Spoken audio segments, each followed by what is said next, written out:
Welcome everyone. My name is Amy and I'm the Arts Development Manager at Accessible Arts. For those of you who don't know us, Accessible Arts is the peak arts and disability organisation in New South Wales. We advance the rights of and opportunities for people with disability or who are deaf to develop and sustain professional careers in the arts and have equitable access to the arts and culture. I'd like to begin our event with a welcome to country from Daniel McDonald.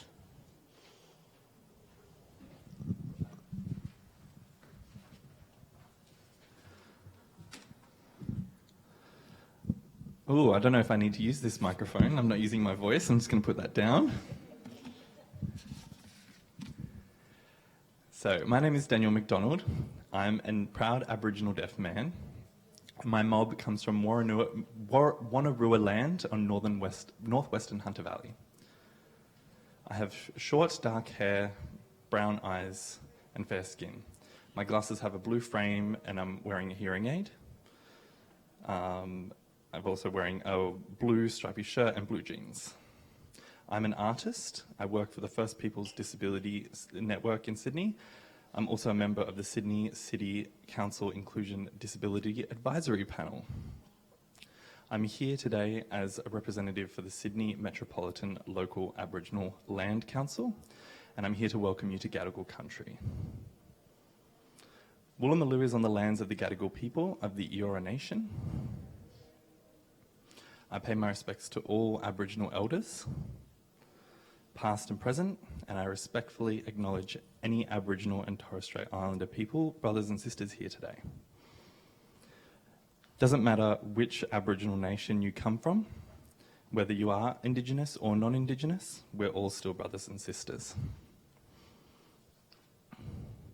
As we joyfully gather here today at this meeting place, it's only right that we honour the traditional custodians of these lands and the waters. Today, the 14th of May, 2024, we are here in Art Space. I would like to thank Amy Claire Mills for inviting me to the hybrid event series, Accessible Curation. We are looking forward to finding out about the amazing artists, performers, and curation practices under Accessible Arts. I'm so proud of you all here today on Gadigal land. On Gadigal land here today, there now stands another us. We are confident and proud, inclusive and diverse as a community. Today, it is time to come together and listen and focus on accessible arts.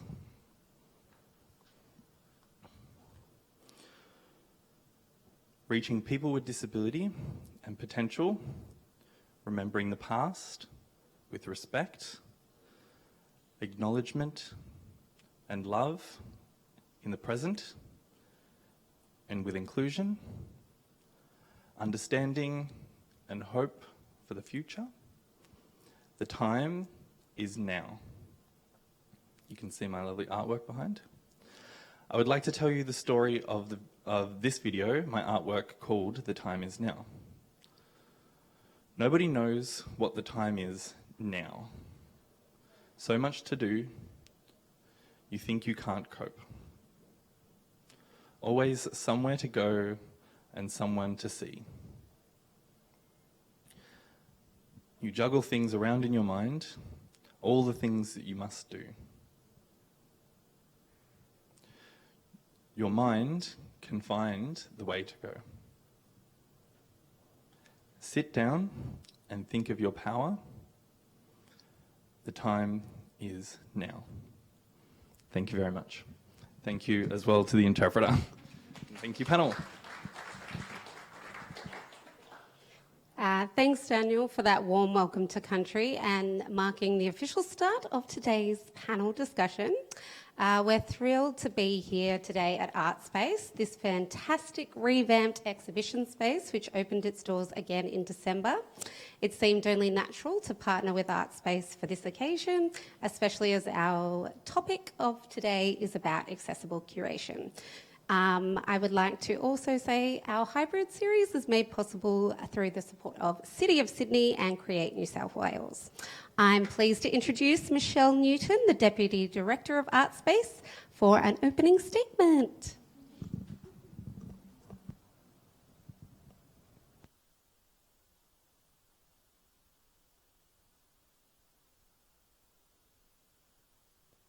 Welcome to country. Thank you. And I also wish to acknowledge the Gadigal people of the Eora Nation on the lands where Artspace stands, and to warmly welcome all Aboriginal and Torres Strait peoples here today. My name is Michelle Newton, as Amy said. I'm the Deputy Director here. I'm medium height. I've got short curly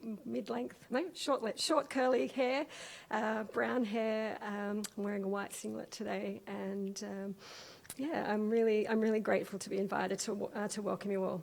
I'd also like to extend my welcome to everyone here and everyone who's participating on the live stream, and to say thank you to Liz Martin, the CEO, and to Amy Clare and the Accessible Arts team for inviting Artspace to partner with them to present accessible curation as part of their Access, Ideas and Insights panel discussions.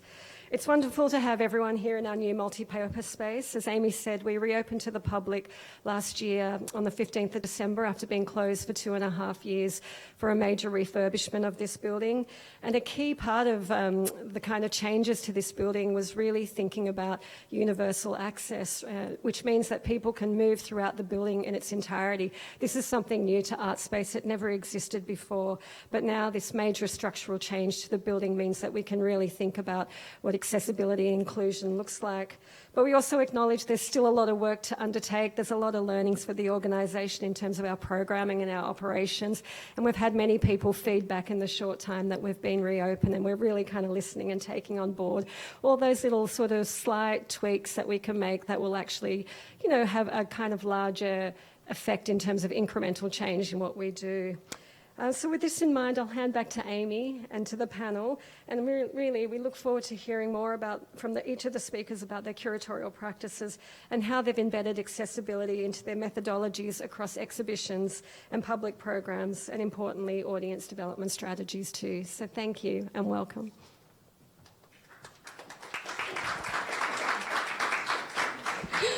Thanks, Michelle, and especially to the whole Artspace team. So let me welcome my panel with me on stage. So we've got Maddie Stewart, comedian and producer of Crips and Creeps and Are You Pulling My Leg? Luke Letnew, the curatorial and collections team lead at Casula Powerhouse, and Rilke Oakley, artistics program leader at the Blue Mountains Cultural Centre. So the theme of the panel today is accessible curation. Now, this is a very vast topic with endless possibilities of exploration. I want to also start the panel today by acknowledging that we're all on a learning curve. Sometimes we might stumble over language or hold differing opinions, and that's okay. The beauty of these conversations is that it is a platform for us to learn from each other and to share our experiences and to grow as an art sector. Our ultimate goal is always to make the arts more accessible and to take steps forward towards creating a more inclusive and welcoming space. With that in mind, also, there's going to be a QR code at the end of the panel, the last 10 minutes, which you can scan. It'll be on the screen. Oh, look what I prepared earlier. You can use that to ask questions via Slido, or you can just raise your hand and a mic will come around. That's for our in-person audience, but Slido is on the screen. Oh, look, my streaming team at the back just gave me a thumbs up. Is on the screen right now, so you can also ask questions at the end. Okay, let's kick off the conversation, and I'm going to start with you, Luke. During your time at Casula Powerhouse, you created some significant disability-led exhibitions and public programming, including Adaptation in 2020, Animate Loading in 2022, and Paradoxes of Paradise in 2023. Could you share more about the artists featured and the concepts that shaped these projects? Thank you, Amy. Yeah, so when you invited me to be a part of this panel, I kind of was a bit surprised because I don't really think about I didn't really sort of think that I had a kind of a creative access or a focus on disability art practice as a particular stream of my curatorial practice, but it has been really interesting to sort of go back and to think about some of those projects a little bit more, and it's been quite nice actually reflecting on those projects. And I guess where it kind of all started for me was a genuine interest and curiosity in the work of Pat Larder. So at Casula Powerhouse, I look after the exhibition program of temporary exhibitions, but I also manage the collection. And in the collection storeroom, on one of the kind of the first racks, I've always been drawn to these two works by Pat Larder. One is called Jelly Bean Blues, and the other one is called Pink Glow. And they're about kind of 50 centimetre by 25 centimetre paintings. They have these really kind of colourful, kind of pink and blue gradient backgrounds with these iridescent colour block collage elements and these thick, fat, gooey, glittery kind of swashes across the surface. And they're glittery and they glisten and they shine and they always made me happy. So I really knew, one day I was in the collection, I just was thinking I would really love to build a show around these works. I didn't really know that much about Pat Larder's work. I think the first time I came across her work was here in the public body exhibitions a few years ago.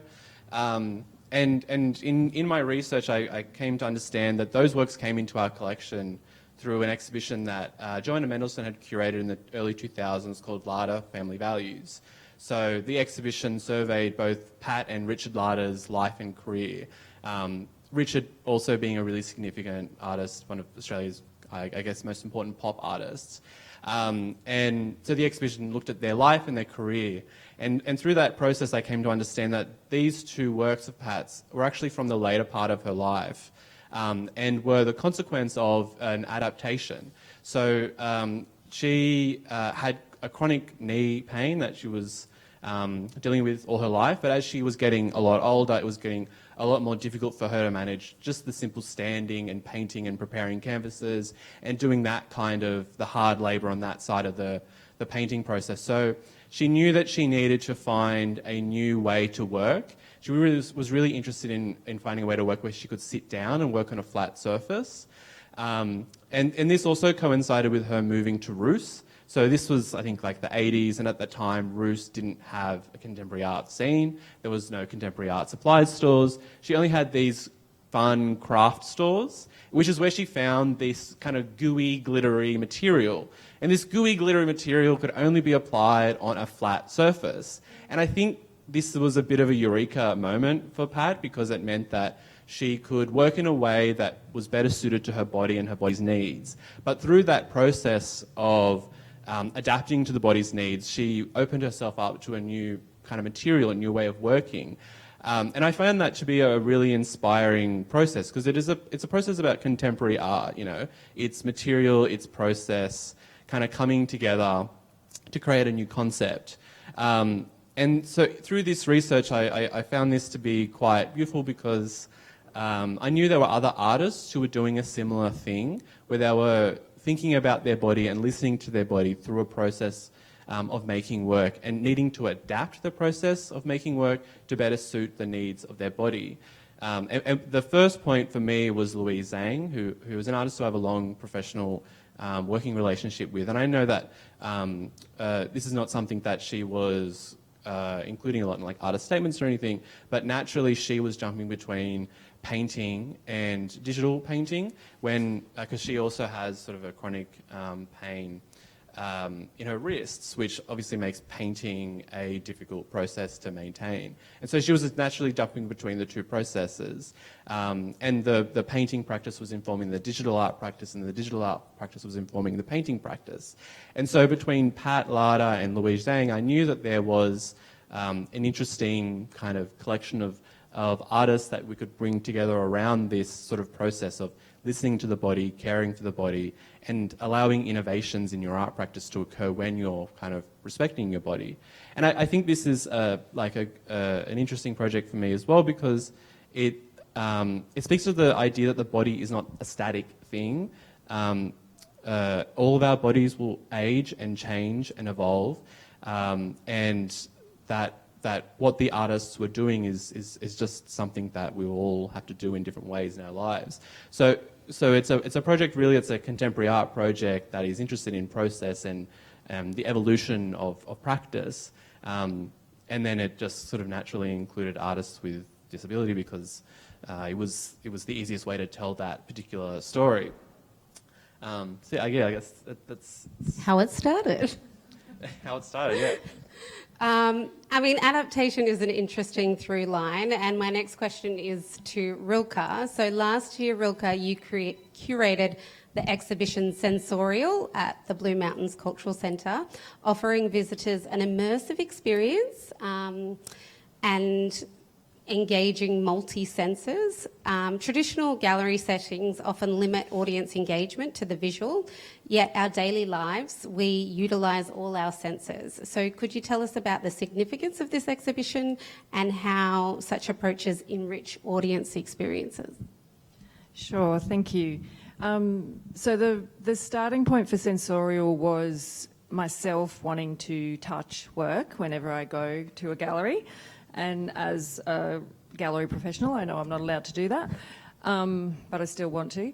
And as well as that, I also have a number of people in my world who won't come to the gallery I work at because it has really reflective sound, it's really noisy. There's a cafe, there's a lot of noise from that, and they don't find it a space that's comfortable for them. So I was looking at multiple things and wanting to have work that was touchy-feely, moving away from the primary experience of sight, where we go into a gallery and we look, maybe we listen. I wanted people to be able to touch things or just experience them, like lie down, go into a gallery and lie down. So I worked with some neurodivergent artists who were already making work that fit what I was looking for. I curated some existing work and then we also commissioned some work. We were lucky enough to get the Dobell exhibition grant, which helped. And we also have an art class called Inspired by Art that runs at the Cultural Centre, and I commissioned that group to make a collective work. Their work was particularly impressive, joyful, engaging. They all made pieces of bodies, bit like a leg, a torso, a head, an arm, with Velcro on it, and we had a whole wall laid out with Velcro, and people could come and build their own body. So this became a really, really interactive work. Most of the works were, and people were able to create whatever body they wanted. There was another work that was an underwater experience. 3 autistic artists who also are scuba divers, and they do a lot of their own self-soothing and comfort by going scuba diving. So they created a work where we had a screen on the ceiling, a mattress that was really comfortable, weighted blankets, so you could, and they also made it a, not VR, but, sorry, I'm going to forget the word, stereoscopic. So you had to wear the glasses, you lay down, you put the weighted blanket on, and the experience was to be as if you were under the water watching the ocean float by. So a lot of the works were incredibly immersive in that sense. There were a couple of works that people weren't allowed to touch, and that got complicated. There were, in terms of audience engagement and people interacting with the space, we had, there was a lot of things to learn regarding that, because as soon as you took away that expected rule or boundary of you're not allowed to touch, people wanted to just do everything. They wanted to touch everything. The work that was the Velcro piece, instead of just putting it on the wall, people were throwing it on the wall. We have portable walls that are 60 centimetres deep, and I had to climb in the walls and rescue pieces out of there. Families would come with their children, and rather than... We observed that the parents who obviously needed a break and just sat down and let their kids do their thing, the kids would like take one work and engage with another work. So we had one of Bailey Lobb's inflatable coloured balls, and one day I found a whole bunch of work inside the ball. So it was so those were challenges. Those were the challenging things of developing a show like that. I think that's nice, though. I think we, when we curate exhibitions within spaces, we always think, like the arts. I mean, we think through, yes, all the artworks should be cohesive to follow a theme, but they can't interact. So I kind of like that they interacted in a weird way. It's like meshing the artworks together. Look, that was an interesting exercise. I have to sort of put it that way. It did create a lot more work for our volunteers and our staff to reset the gallery at the end of every day. Some of the works were supposed to be interacted with, like the piece on the wall. There was another piece with that was a really sort of meditative piece with a whole bunch of kitchen objects, teapots, cups, platters, and then some fabric, and you sat and you wrapped a piece like binding or wrapping an infant, and then placed it on a shelf. That work would need to be reset 3 or 4 times a day. We had so much engagement with it. But ending up with a teapot in a work that was supposed to be soft, that was complicated. Yep. And did you encounter, while curating the exhibition, any misconceptions regarding like sensorial, such as the belief that it is designed exclusively for people who are neurodivergent or people who have disability? The main misconception that we came across was people called it the kids' show. So it was from some of our volunteers and some of the local people who come regularly, our local visitors, called it the kids' show, and could we have another one, and could we have a permanent kids' show? It really fulfilled a need for families, and some families did spend a lot of time in there. We have a lot of homeschooling families in the mountains, and there was one family that would come and spend the whole day and do their school day at the gallery, which was amazing. We are looking into creating something that is more permanent, that is interactive for kids. But again, after COVID, there was issues around hygiene. If people are all reusing the same fabrics, we had to wash things quite a bit. There's a lot of maintenance involved in that show. Having said that, the main takeaway really was a sense of play and joy, both from the artists but also from the visitors. I think that's a beautiful takeaway, even if you needed more staff to have a bit of a clean-up crew. Next, I'll ask Maddie a question. You created Crips and Creeps, Sydney's first accessible comedy club. Firstly, can you tell us what an accessible comedy club is? And we'd also love to hear about any unexpected challenges or surprises you encountered during the club's inception. Yeah, sure. I use the term accessible comedy club as, loosely. No space is fully accessible, but I do my best. So Crips and Creeps, Crippers and Cripple. I'm not in a gang. It kind of started with the idea of, I heard of my friend Oliver Hunter, a brilliant comedian in Melbourne who's a wheelchair user. He's so good at his craft, but he had nowhere to rehearse, nowhere to practice, nowhere to grow and, fail as well. That's the beauty of comedy clubs. You try new things. And he was just expected to do a show every year for the festival. And I thought, that won't do. We need more accessible places. And I thought about access as quite broad, because Crips and Creeps is for all marginalised people, because comedy is inherently not accessible for not just for people with disability, but for all people who are, dare I say, different. You know, like comedy is sexist and racist and transphobic and homophobic. It's awful. It's an awful industry, and I don't know why I do it. It's the love of the craft. But it can be, this is what I'm saying. In its darkest moments, it is that. And I thought, that's not going to do. I want to have a career in this industry, and I want my friends to feel safe, and I want my audience to feel safe and nurtured. And there were no clubs like that available, so I just made one myself. I had no money. I had no producing experience. This is my first thing that I made. And I was so lucky to have so many people willing to help me and teach me. Sean Sweeney, who runs Sweeney Interpreting, is actually one of the big pushers and supporters of Crips and Creeps. He taught me a lot about how to make things accessible for deaf community. And at the beginning, we didn't have any money, so we got students to come and do their little 5-minute sets and do, you know, comedy, and they'd be tested on it. Is that right? It was their assessments. I'm looking at Will because Will was one of them. No assessments? Okay, but it was like practice for your Auslan school. And so I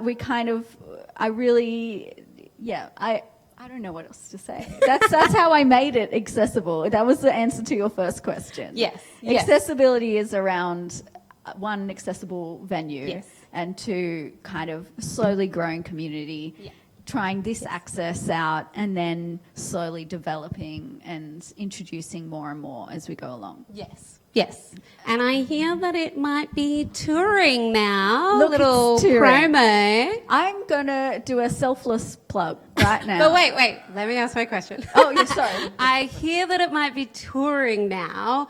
And what does, like, I think we think of accessibility being such a stagnant thing, but actually to tour a show or an exhibition and having accessibility embedded into that, what does that mean for the artists who you're working with? Oh, I'm so glad you asked, Amy. No That's a worries. great question. So Crips and Creeps has kind of developed a bit further. We have all disabled lineup rather than a mixture of different marginalised groups. All disabled comedians touring all around Australia this year. It's called Are You Pulling My Leg? That's the show. You can find it. There's tickets available. Just Google it. So the way that we make that accessible is we have soft deadlines to begin with. We try to make things as easy as possible for the comedians. We have access riders. They're very important. Some comedians had never heard of an access rider. They've never voiced their needs in their workplace before. I think mostly because comedians don't think of these dingy little basements that we work in as workplaces. There's no HR in comedy. No one's checking in. But I think it was quite dramatic for them. It was a big change. They were like, you care about us. You care about our needs. You want to look after us. Because I think there is this ingrained thing as performers where you don't want to complain because you want to be invited back. And so that was nice, and we cater we got a lovely bit of funding from the government to pay for us to travel. We are also collaborating with Accessible Arts, and we train the venues that we go to in our tour to make a sustainable change in the industry, so that moving forwards, more people can tour and go to these places and feel supported and comfortable. And also the audience members, they have, staff members available who know the access. They advertise more accessibly. Cool. That sounds awesome. Could I just state before we go along, because the first question you said was there something surprising? Yes. That I realised. Yes. I would like to state the most surprising thing with Crips and Creeps was the amount of people who'd come up to me after the show and say, oh, I've never met a disabled person before. Like, I've never heard them speak, or Or they'll say, I've never seen a trans person before. I've never met, what other marginalized group I had on, like they'd never met, and they were so shocked that we had opinions and thoughts and jokes. So I found that quite surprising. I have no words. Luke, back to you. This is a tricky question. How do you approach the complex challenge of balancing artistic vision with the needs for exhibitions to be accessible to diverse audiences? Oh, great. I think that's kind of embedded in everything that we do at Casula Powerhouse. I mean, Casula Powerhouse, for those who aren't familiar with Casula Powerhouse, we're based in Liverpool, which is about 45 minutes from the CBD. Liverpool is one of the country's most culturally and linguistically diverse councils. I think people speak over, there are people who have come from over 140 different countries and speak over 140 different languages. Our community is incredibly diverse in age as well. There's a lot of families. Families tend to be quite large. So when we're, and the Casula Powerhouse Arts Centre is a multi-use space. So we have a number of exhibition spaces. We have a theatre, we have rehearsal spaces, we have education spaces, we have a restaurant. So when I'm thinking about audience, that audience is really, really diverse. I mean, people are coming for very different kinds of reasons. Casula Powerhouse also serves a lot of civic functions for council. People get their citizenship ceremonies, they happen at Casula Powerhouse as well. So there is not a single audience coming to Casula. And so when we're thinking about how can exhibitions be presented to audiences and communicated to audiences, we're really thinking about how do we make the exhibitions, how do we create the most generous and hospitable entry point, a welcome to the exhibitions. So all of our text is quite simple. It's pitched at like a very smart 10-year-old. The exhibitions really try to reflect different parts of the community. So we do sort of culturally specific exhibitions, but then we also try to just incorporate a real true diversity in all of the projects we do. If we're doing group exhibitions, it just naturally has to be because for the audience to feel like they want to come into our gallery, for the restaurant goer or for the person getting their citizenship ceremony, we want to make them want to come into the exhibition. So if we feel the programming can reflect the diversity of art practice around the world, if the language is inviting and accessible, if the exhibitions are quite different from each other as well, that's just an important way of approaching the space. And then I guess to the first part of your question, the managing artistic excellence, was that? Yes. Yeah, okay. I guess Vision, yeah. So while like Casula Powerhouse is very sort of community focused and that local community is our first audience, my role is to be a contemporary art curator. So I guess my job is about making the exhibitions dynamic and diverse and reflective of the community, while also kind of speaking to what's going on in contemporary art. I mean, one of the recent projects that you mentioned in the first question was Paradox of Paradise. I think that's a really interesting example of how we can support the artist's vision and also support it to be engaged with by an audience. I mean, that exhibition was curated by the Creative Hybrids Lab, which is an international collective of artists who are organ transplant recipients. And their art practice reflects that experience through their art practice. For each of these artists, it's an ongoing curiosity and interest in communicating and sharing those experiences through their art making. One of the challenges of this project was the international nature of the artists meant that they didn't really have a local audience.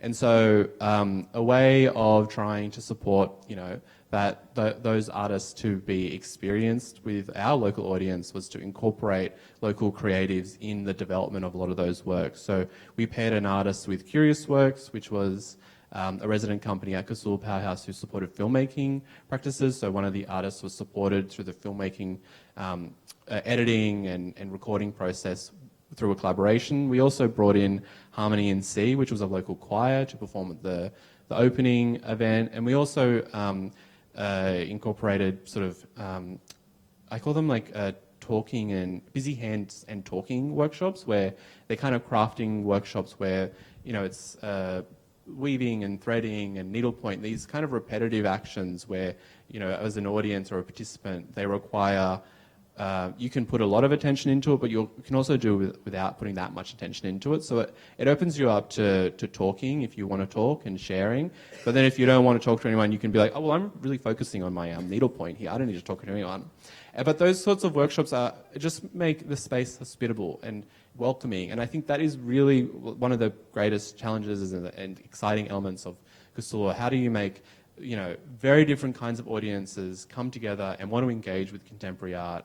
And I think, you know, inviting them to participate, inviting local people to support exhibitions so they bring their audiences.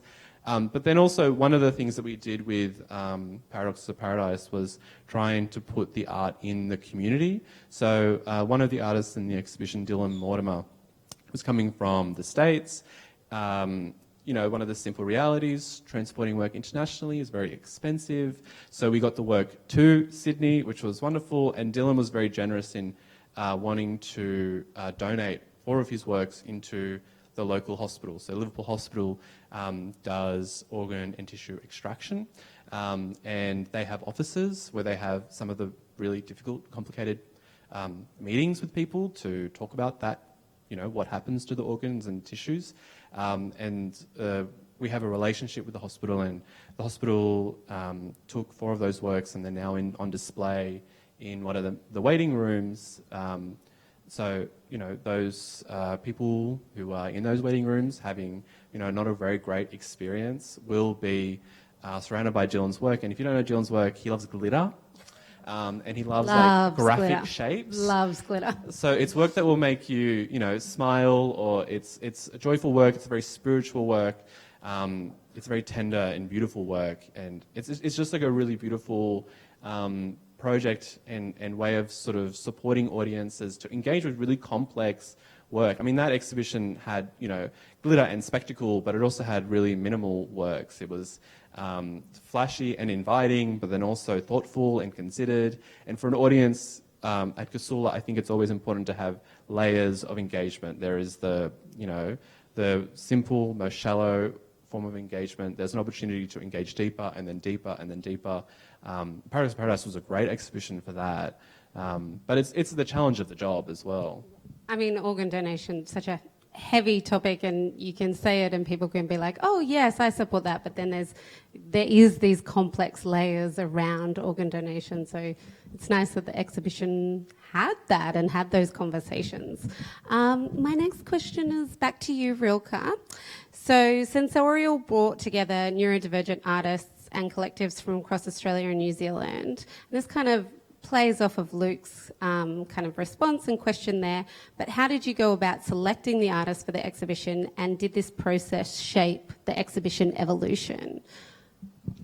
Yeah, so I started locally. Most of our exhibitions, in-house curated exhibitions, require a certain proportion of local artists, and I had the idea of the Inspired by Art group and to work with them, and I knew a couple of other artists. But then I just went looking. I saw, I think, your show at Granville. Thank you. And went down there with my then 9-year-old, and he ended up in one of Bailey's balls, so that's the hero photo, was his head. And from there I started talking to artists and looking at what people are doing, particularly around the idea of sensory. So it wasn't so much about disability, it was about senses, other different senses, and to have that immersive experience. So what were artists doing? What else could we do in this space, particularly to make the experience more comfortable for people who found it quite harsh and loud and reflective sound, but also touchy-feely, colourful, fun, those were things I was looking for. And in like every artist or exhibition you go to or speak to, then, you know, you find another 10 to go research. So I'm obviously always limited by budget and space and practicalities. So I fit as many people in there as I could. We did want to commission several works and were able to do that with the funding that we got. But we also borrowed existing work, like the Liam Benson colourful piece and Bailey's work. Bailey, actually, we borrowed the one work, but also she made a new video. I don't know if did you come and see the show? I did not. So Bailey, I saw it online. It was great. So Bailey made a work. So she's got these big, beautiful balls that she describes as like being inside a sunset. We had the orange one, and there's some blue ones. Some are small, some are huge. You go inside them and you experience colour from within it. We also put it on top of a carpet because, like most galleries, our floor is concrete. It's not very comfortable. So we were able to put a bunch of carpets down so people could sit or lie or be on the floor. And then she also made the work. It's called Dancing Hands, and it's her hands moving when she talks, sped up or slowed down. I can't remember which, but from her point of view. So the camera is at her, I guess, eye height, and it's really, really beautiful. Even kids would come up and actually copy the hand movements. So we didn't have every single thing that you could touch and feel, like physically, but that work really also connected to people in a similar way. Yeah, playful. And Bailey's inflatable artworks, she describes them as like sensory like profiles. So you go into the different ones and they're different colours and they're different shapes and sizes, and you have a different experience depending on all those factors. So they're really beautiful work. I'm a big fan. Look her up. So now I have some questions for the whole panel. So anyone feel free to jump in and answer any of these questions. So my first question. So often we see artists with disability represented within exhibitions that have a disability focus. Why is it important to include artists with disability in all types of exhibitions? Please answer.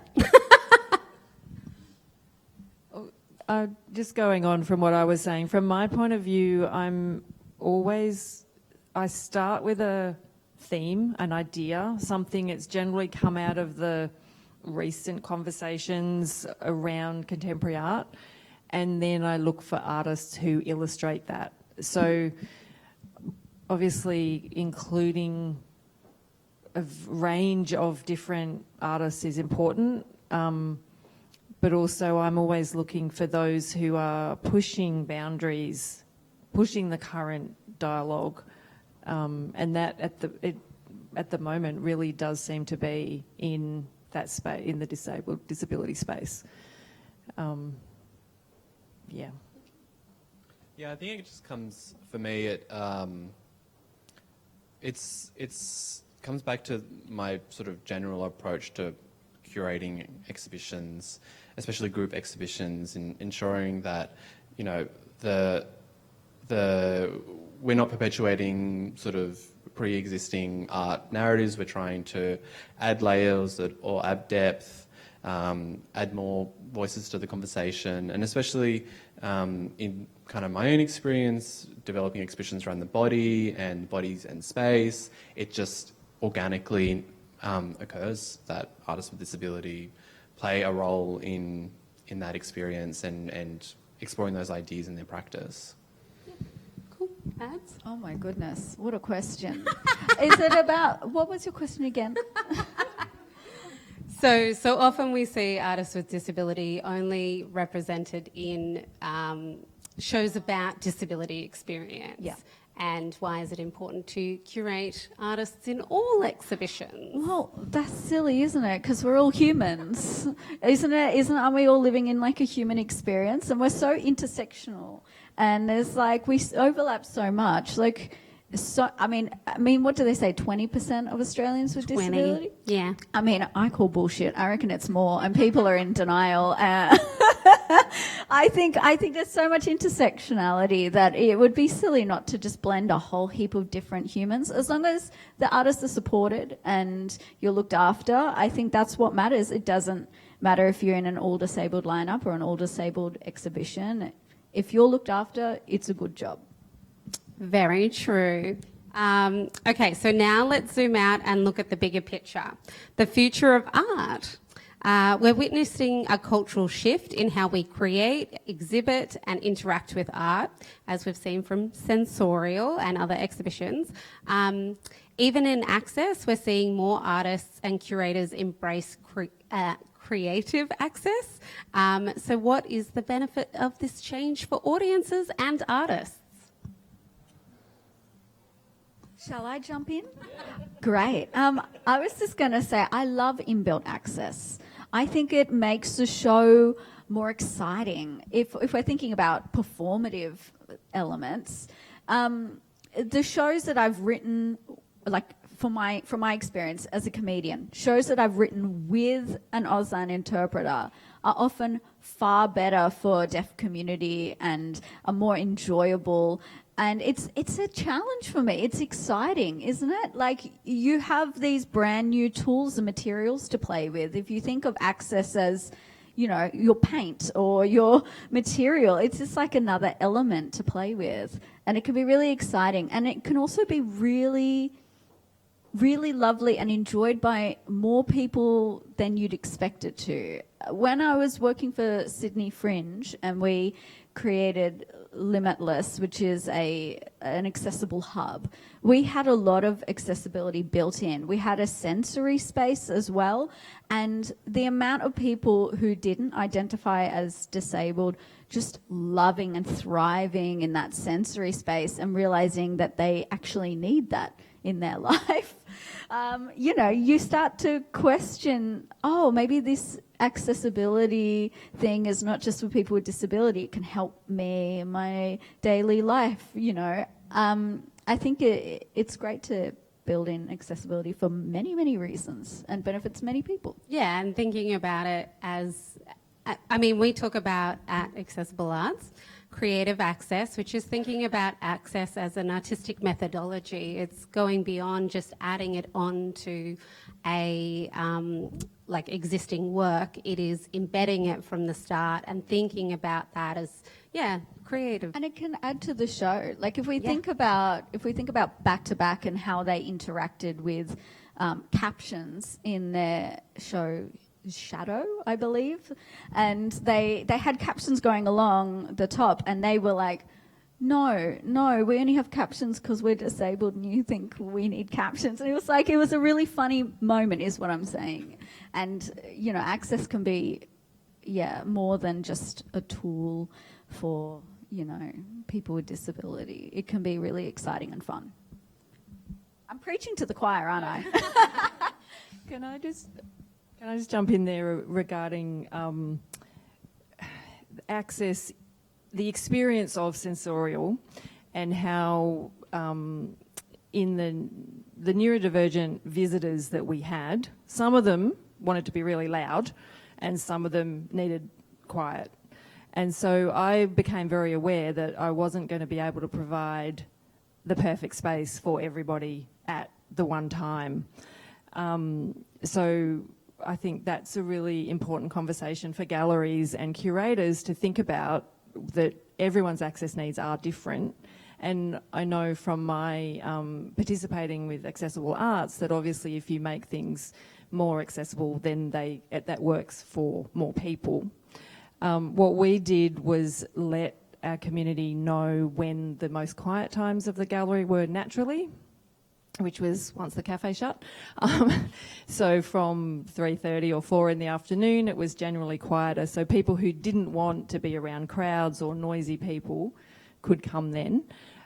We also used some signage just for families, because some families would just let their children run and yell and scream. And so we were trying to educate people that although this space was different now and the normal gallery rules had changed, it was still a public place. It was still an art gallery. It wasn't a park. It wasn't a soccer field. So there was this education needed of our audiences, and I think we have a lot of work to do with that. If I would love Sensorial to tour. I'm looking at funding. But that is an area I will have to work with other galleries on to just to help audiences navigate that change, and the galleries as well. So, yeah, I know that's a bit of a segue, but anyway. It's a good point, though, thinking about what are the limitations and opportunities of a building. Casula is like a disused power station. It's concrete, it's hard, it's cold, but there are lots of pockets. And so when we're programming for that space, we've really tried to make it comfortable for people and inviting for people. So that's having as much seating as possible, as much ottomans, chairs with arms, with backs. Our space is not air conditioned or climate controlled, so it's very cold and very hot, but we have some cooler and some warmer spaces. So just really like highlighting those for audiences. Some of our spaces can be kind of contained and quiet, but it is a concrete building where sound bounces and echoes. So for us, it's really been about thinking about the space, trying to be as upfront with audiences when they enter, give them a bit of a rundown about how the space is used and how it works, and just being able to share that knowledge, which is also, I mean, when working with different artists, has been kind of quite revealing. Rihanna Toussaint, when we were doing the animate loading, was so amazing in providing so much information for audiences, how to get to where we need to go and how much time things will go for. It's not exactly sort of the creative access, but just kind of thinking about how an art centre, in curating in an art centre or an organisation, you can be as generous for your audience as possible, which will make people be able to choose and decide what they want to do and what they're up for and what they're not up for. But if you're up front with them, then at least they know. Yeah, transparency and education, I'm feeling the vibes with. So before we have our audience questions, I just want to ask the most important question of the day. Who are some of the artists with disabilities that we should be highlighting, whether they're from New South Wales, Australia or overseas? Let's shine a bit of a spotlight on these talented artists. Oh my goodness. Well, my favourite artists are in the room. Of course, there's you. Oh, and don't! Of course, there's Daniel Stop and that. Angie and Sujo, who I just love and I'm obsessed with. I don't know. I have so many What about artists. comedians? Comedians. Oh my goodness. Everyone who's on Are You Pulling My Leg? No, as I mentioned, there's some brilliant comedians out there. Alexandra Hudson is going really, really well. She won Raw last year or the year before. She's just excellent. I recommend her. But there are plenty of disabled comedians, far more than when I began. I am very happy. I have enough to tour with now. Before there was only like 2 of us. Now there's like 30. Wow, Yeah. that's awesome. Oh yeah, but I think that's who I'd recommend. And any comedy. Luke? I think a part of supporting artists is providing ongoing support. So I'll highlight some of the people who I've actually worked with. So I think Mariam Conroe was in adaptation, Oni Blue, Prue Stevenson, Bruno Booth. They were all artists I worked with back in 2020 during the peak of COVID, so they didn't get the greatest experience working with Casula Powerhouse, but they're all really amazing artists. Rihanna Toussaint, I worked with a number of times. And you did a show with Deborah Keenahan? Deborah Keenahan. We presented a solo show of her kind of last, I think, 5 to 10 years worth of her practice. And then she came back the following year and performed a one-woman show as part of Sydney Festival. So Casula Powerhouse has been a big supporter. It was a great of show. Can you also put my name down for those recommendations as well? They're good. You thought about this, I didn't. I think people who I'd already worked with, but they're still worth checking out. And Rilke? Well, similarly, I would look at any of the sensorial artists, particularly Bailey Lobb and Prue Stevenson. I think I didn't get the pleasure of meeting Prue, but her work is just amazing. And Bailey as well. She's a New Zealand artist, but also sometimes lives here. So She went to uni here. oh, okay. She went to uni here. I went to uni with her. That's how I know everyone. Yeah, she's quite amazing. Alison Bennett, who is a lecturer at RMIT and did the submersive underwater stereoscopic film. She's also amazing. Her practice is really diverse, mostly in film and photography. She worked with a woman called Megan Beckwith. Again, I hadn't met Megan, but she did all the stereoscopic stuff, and they're kind of going off in another kind of realm of work with that new media. Stereoscopic is so interesting. I don't even know what it means. You've been saying it all panel, and I'm like, yes, stereoscopic. You got to wear the glasses, and then it goes 3D. So it's different to VR? It's different to VR. It's like 3D, but they call it stereoscopic. Honestly, I don't know the difference either. Is it like old school 3D, like you used to get in the Kellogg's box with the blue and the red? You wear the blue and the red glasses. Oh, like a magic eye. Yeah, but it's film. Oh, yes. Tour this show, please. I need to see it. Is Art Space interested? Now we come to audience questions. Oh, we've already got one. To quote one of the panel members who said, artists with disability get relegated, I'd like to ask the opinion of the panel on the idea about major art institutions having a specific access department which, in my view, ring fences disability, whereas I feel that disability should be part of the mainstream activities of the gallery to encourage incorporation of the disability section into both the curatorial side and the audience side, and a way of most educating the 80% of people, and you yourself said, oh, I've never met anybody who's disabled. That's what my audience Yeah, said. the 80% of people who need, those are the people that we have to influence, and also the accessibility of encouraging those people to take part in things that maybe have been designed for an audience with disability. For example, tactile or description, audio description of works. I mean, I don't know whether you've ever been in a room where you have a sighted audience and you get the reaction of the people who are listening to audio description, which is not designed for them, but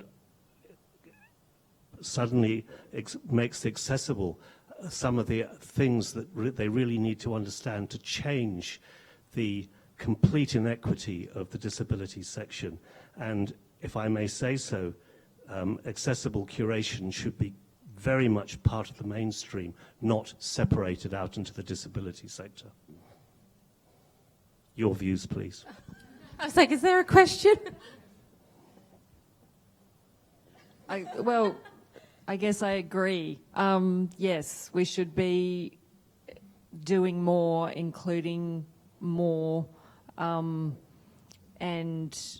for example, our accessible art class is for anybody, and we have a range of people who participate in that class. So the people who made the work for sensorial, some have disabilities and some just wanted to go to that class and participate in an art class that was on that day, suited them. I actually don't know. But so those people who choose to participate in that class are going to learn about the art making experience of the other participants. I think I agree with you. I think we should be doing more. I think you're right that everything should be kind of blended together. There shouldn't just be kind of like segregated in one little spot for disabled artists. But at the same time, I I do see the niceness in that. As a person with disability, sometimes I don't want to be vulnerable or creative around non-disabled people, especially if I'm talking about my disability.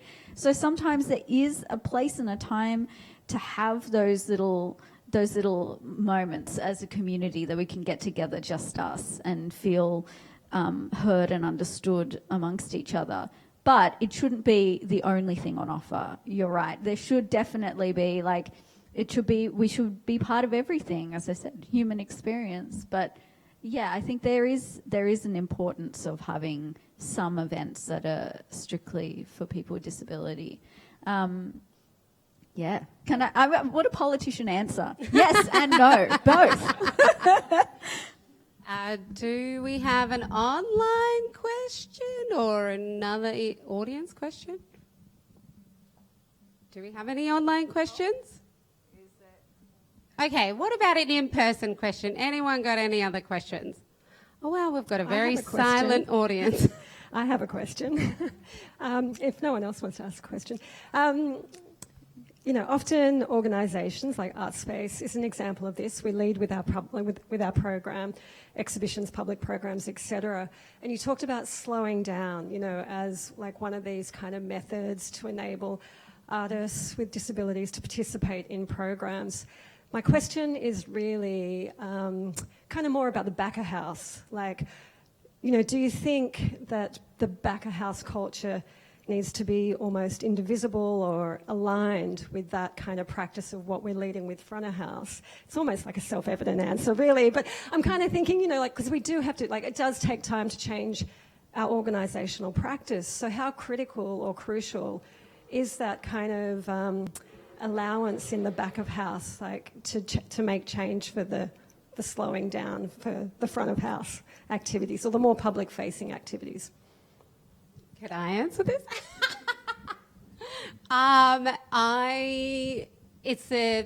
It's not an individual organisational kind of approach. I think it's an arts sector approach. I think it's about funding as well. So funding deadlines are so tight, and that makes us as organisations have to work within those tight structural deadlines. So it is a top-down, it is a cross-sector approach, but what do our panel think as well? I mean, I love the mention of funding because it's that slowing down. I think it's so important just for programming generally. I think to have really long, to be talking about 2026, 27, 28 would be lovely because every project needs to gestate. Every project needs time to kind of fall apart and come back together again. Every project needs to be kind of pitched in a really good way. And I feel like as an art sector, we're so kind of fast moving. Artists are pitching an idea and having that idea kind of delivered within that 12-month period. But this kind of comes back to one of the questions that we were going to ask, which was our budget. Sorry. But we had to cut some, all right? There wasn't enough time. But what I find really hard is when we're constantly kind of on the hamster wheel, just kind of running and running and running and running. Like, we're losing so many opportunities to make projects better, to really understand what the scope of a project is, to be ambitious for our projects, to be ambitious for our audiences, and really put all of the things in place to allow things to be realised at the where we want it to be. And I find when we're always on tight deadlines, there's always a surprise kind of cost. There's a thing that pops up that you need to pay for, and this isn't healthy for anyone. It's not good for the artist to have to deal with the uncertainty. It's not good for the institution to not be properly planned for what a project needs to be. So I kind of just went on a rant. I don't think I actually kind of answered your question. I think, Maddie, you talked about earlier soft deadlines, like having artists have soft deadlines. Does that help? Or? Obviously, I'm a sole trader. I work alone a lot of the time. But when I was working for Fringe and we had a big company, I started to embed access just sneakily under the radar. I'd force it in there, and everyone would just have to deal with it. And it seemed they liked it. So I think it's an education thing. I think people think, that's not for me, I'm not going to put it in place. But once they've got it, they don't hate it. They love it. They're like, we don't need a sensory chill space in the office, but once they've got it, they can't live without it. So all I'm saying is maybe we know best. And that's the end. Big thanks to our awesome panelists. Oh, wait. There was a tiny little question. Can we do one more, Liz? Come on, Liz. Come on, Liz. One more. Oh. Can we do an online question for our online audience? Oh, there's an online question. Yes. Can we do that? We have quite a list here, so I'll go for the top voted one, which is from M Sunflower. As an artist with disabilities, I identify with having to adapt materials to my body a great deal. How do we encourage the rest of the art world, and as a consequence, the rest of the capitalist world, to embed disability principles from the ground up and from the top down? Man, I hope there's an easy answer to that one. That would be great, wouldn't it? Retraining capitalism. I think that Melbourne Fringe did a great version of this. I know that my experience of this is that there was a comedian in Melbourne who was chronically ill and was unable to perform the dates that they had booked. And so there was this really soft, and they knew that there was a potential of them not being able to perform during the season. So the whole festival just went, okay.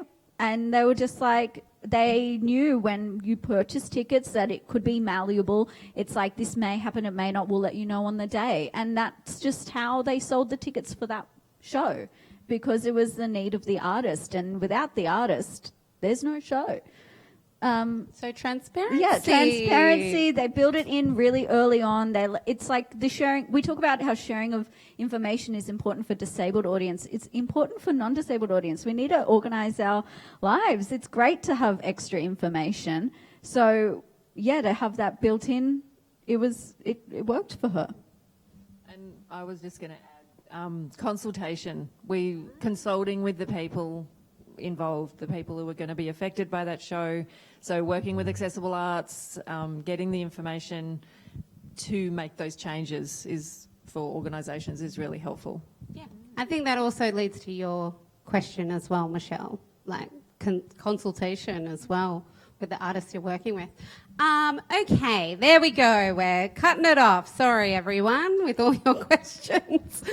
Big thanks to our awesome panellists for such an insightful and dynamic conversation. And now I just want to invite Liz Martin up to the stage to close the event. And then we've got some cheeky snacks up the back. So stick around. You can ask your questions then.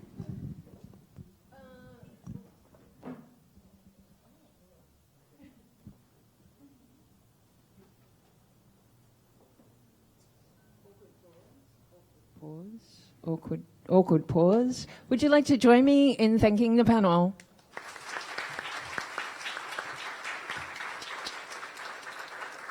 So a massive thanks for sharing your time and your insights and your knowledge. Deep thanks to Luke Letuno from Casula Powerhouse, Rilke Oakley from Blue Mountains Cultural Centre, Maddie Stewart from Crips and Creeps and Are You Pulling My Leg, and generally about town. A huge thanks to Amy Claire Mills, artist and luckily our Arts Development Manager at Accessible Arts. A massive thanks to ArtSpace for having us in your newish space. Big thanks to Michelle Newton, Yuan Lee, Marco Rinaldi. A massive thanks to Live Crowd for streaming us into your homes and workplaces. A massive thanks to our supporters and funders, the City of Sydney and Create New South Wales. I'd also like to just announce, as of about 10 minutes ago, our new program launched. And we'd love you to help spread the word. So Equip Leadership Toolkit program is a unique and comprehensive career development and leadership program designed for women and non-binary people with disability or who are deaf to develop skills towards becoming influential leaders in the arts and cultural sector. And screen, I should mention, screen sector as well. It's actually a national program, so please share it widely with your friends, your colleagues. Let's help get the word out. It's for 16 lucky participants, and they'll all be coming to Sydney later in the year to graduate. So we're super excited. Please check it out online. Equip. I do encourage you to... technology is amazing. To complete our survey so we know where we're nailing it and where we can improve. That would be fantastic. You should have it at home as well as be able to do it here in the tech. And if you're here in the room, please stay for a cup of tea or a coffee. There are snacks. They look delicious. We'd love to talk with you. It's an opportunity to meet each other. If you're online, I'm sorry. But it's been really lovely having you stream in. And lastly, I encourage you to keep an eye out for the next one in our series, which I can tell you, sneakily, will be at the STC and is on disability storytelling. So that'll be in July. Looking forward to seeing you then. Thanks for coming. Thanks for making the time. Looking forward to chatting.